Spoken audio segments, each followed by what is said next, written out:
Blake Shelton and Kelly Clarkson were once television's most inseparable pair. For years, they traded playful insults, shared authentic laughs, and turned The Voice into something that felt more like a close-knit family than a competition. But by 2023, everything had changed. After 23 seasons, Blake chose to leave the show.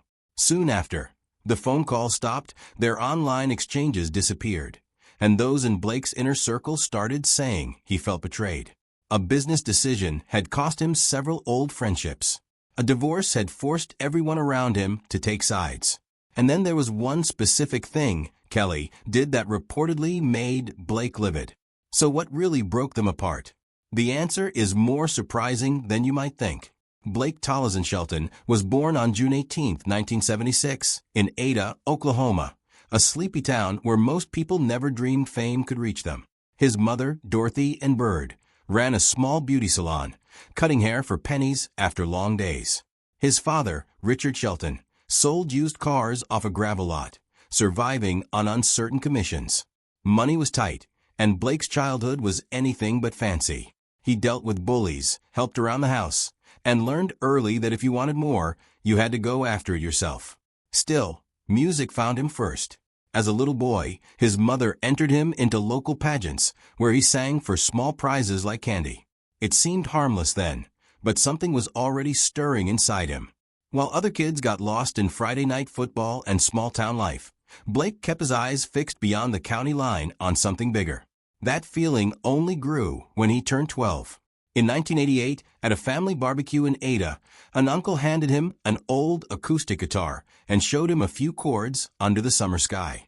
It didn't seem like much, but that guitar changed everything. Soon Blake was playing Hank Williams Jr. songs until his fingers hurt.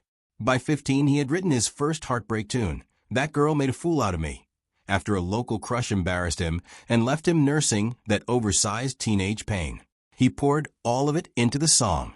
At 16, Blake was already performing in Oklahoma bars and small venues like Ada's McQuain Theater, singing for oil workers and local crowds who loved the rough edge in his voice.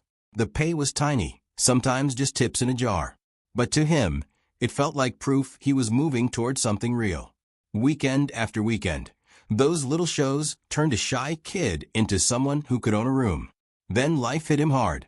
On November 13, 1990, just after Blake turned 14, his older brother Richie died in a car crash near Ada. Richie was 24, and Blake idolized him. They shared music, stories, and a bond younger brothers never expect to lose. The crash happened in the morning, and when the news reached home, it shattered everything Blake knew. Richie's girlfriend and her young son also died. The wreck left more than twisted metal. It left a wound Blake carried for years. Friends later tied that loss to his drinking, his anger, his fights, and the way he used humor to cover pain. Much later, he turned some of that grief into "Over You," the song he wrote with Miranda Lambert. The emotion in it felt so real because it came from a place he never fully escaped. Even with that pain hanging over him, Blake kept going. In 1992, at 16, he won Oklahoma's Deanbo Diamond Award, one of the clearest signs, yet that he was more than just a kid with a guitar. He beat hundreds of other young performers with an original song. The win brought prize money, statewide attention, and the kind of local fame that makes a whole town look at you differently. Suddenly, he was performing for important people, getting radio play, and hearing praise that made a dream feel touchable. But it also raised the pressure. Once Ada started seeing him as a real talent, his old life felt too small. He had tasted standing out and didn't want to go backward. So after graduating from Ada High School in May 1994, Blake made the move that changed everything. Just weeks after finishing school, still only 17, he left for Nashville with almost nothing. He had about $200, a guitar, and a phone number for Maybelle Axton, the songwriter who helped write Heartbreak Hotel. That wasn't much of a plan, but it was enough to go on. When he arrived, Maybelle helped him get started by hiring him to paint her house. From there, she connected him to people who knew songs, publishing, and the rough path through Music City. Once Blake found his footing, he didn't waste it. Through the 2000s, he became one of country music's most reliable names.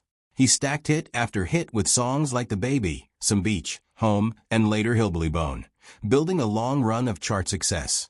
By 2010, he had piled up a serious list of number ones and established himself as a real force in Nashville. He was no longer the kid from Ada trying to get noticed. He was one of the voices people expected to hear on country radio. That same year brought one of the biggest honors of his life. On October 23, 2010, Blake became a member of the Grand Ole Opry. Trace Adkins surprised him with the invitation, and when the official moment came, it meant more to Blake than typical fame milestones. This was Nashville saying he belonged. For someone who had come to town at 17 with almost nothing, that mattered deeply. He brought his parents from Oklahoma, stood on that stage, and lived the dreams so many country singers chase but never reach. As his career grew, so did the awards and recognition. He earned Grammy nominations, kept adding hits, and kept proving he was more than a one-hit story. Albums like Tuxoma Shore connected him back to his roots and reminded people that for all his TV fame, he still knew how to make records tied to Oklahoma and the life he came from. He also showed up for his home state in real ways, especially after the 2013 tornadoes in Oklahoma. His Healing in the Heartland benefit raised millions for relief, and that effort helped shape his public image as more than just an entertainer. He became someone his state could claim with pride, a feeling that only grew when he was inducted into the Oklahoma Hall of Fame in 2014. Still, success didn't erase the harder parts of his life. Richie's death remained one of his deepest scars. Over the years, Blake himself made plenty of comments that showed alcohol had long been wrapped into how he dealt with pressure, fame, and old pain.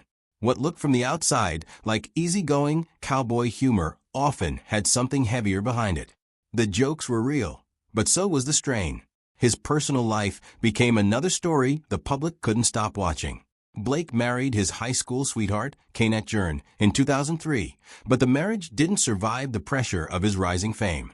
Touring kept him away for long stretches, and by 2006, the relationship ended in divorce. Not long after, his connection with Miranda Lambert became one of country music's biggest stories. They met during a duet in 2005, and the chemistry was so obvious people started talking right away. The timing led to rumors and whispers that followed them from the start, and no matter what was true or exaggerated, their relationship never began quietly. By 2011, Blake and Miranda were married, and together they looked almost untouchable. They were country music's power couple, surrounded by awards, magazine covers, red carpets, and the kind of public image people love to build into a fairy tale. But behind that image, cracks were already forming. Their careers kept them apart. The pressure never stopped, and stories about trust issues and cheating rumors kept circling them. Then, in July 2015, it was over. The divorce happened fast, and the fallout was ugly. Reports flew in every direction. Each side seemed to get dragged into a new rumor, and fans split into camps almost overnight. What had once looked like the perfect match turned into one of country music's messiest breakups. By August 2016, Blake Shelton was at the peak of his fame. But that was exactly when everything started to shake. Old deleted tweets from 2011 were dug up, and once people saw them, the reaction was immediate. The posts included racist, homophobic, and sexist jokes that struck many the wrong way at once. One tweet from March 2011 mocked a person speaking another language and tied that to fear of terrorism. Others leaned into gay stereotypes. And one especially disturbing joke involved Dakota Fanning when she was still only 16. The backlash grew fast because this wasn't happening to a struggling artist with a small audience. This was Blake Shelton after The Voice had already helped turn him into a clean-cut mainstream star. The contrast made the fallout even worse.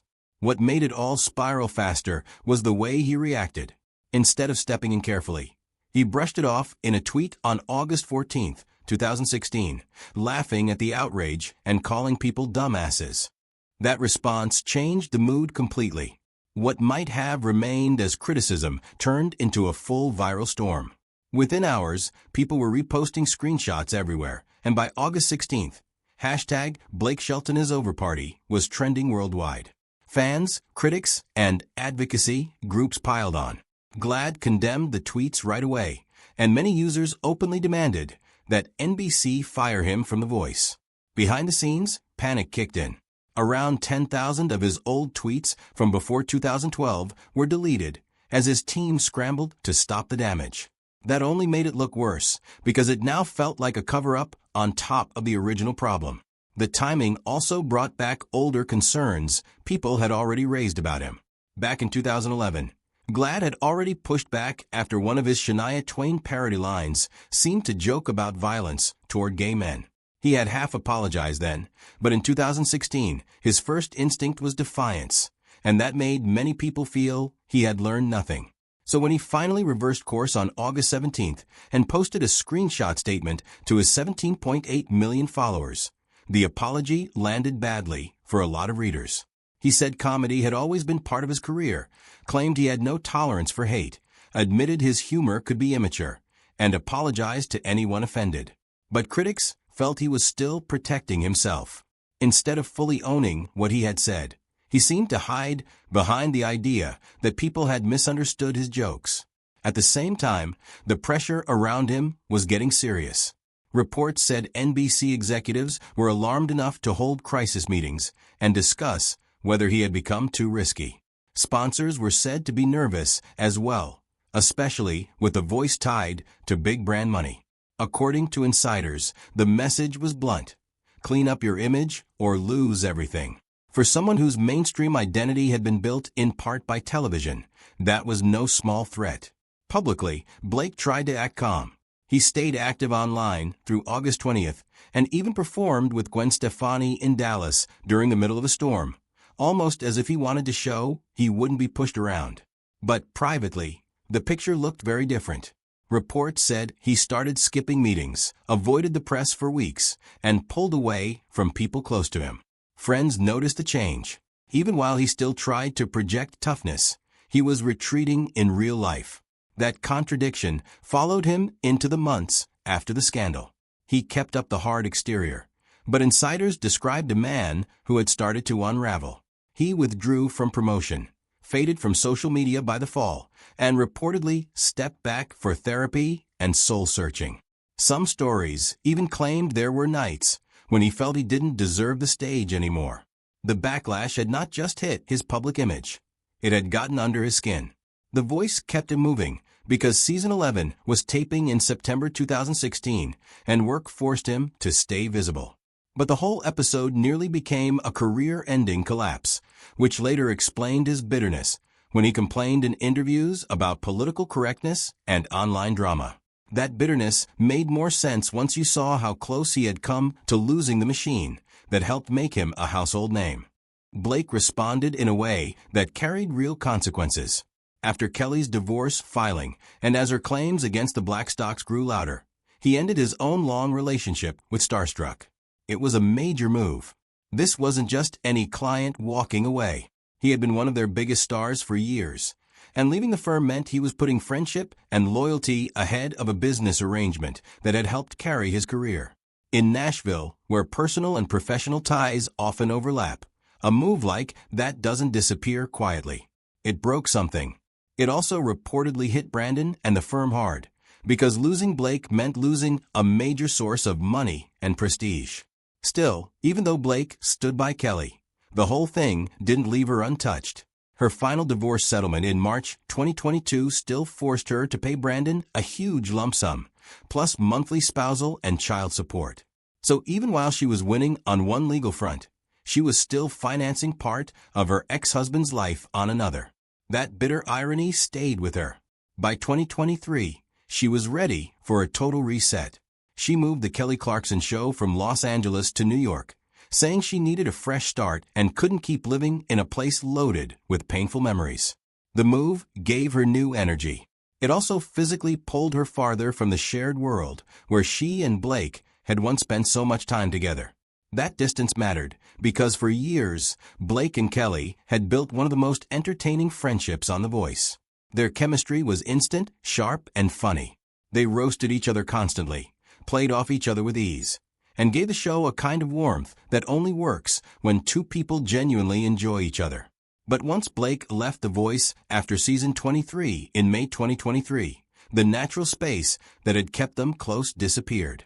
There were no more daily rehearsals, no more chair turns, no more built-in banter, and once that orbit was gone, the friendship no longer had the same place to live.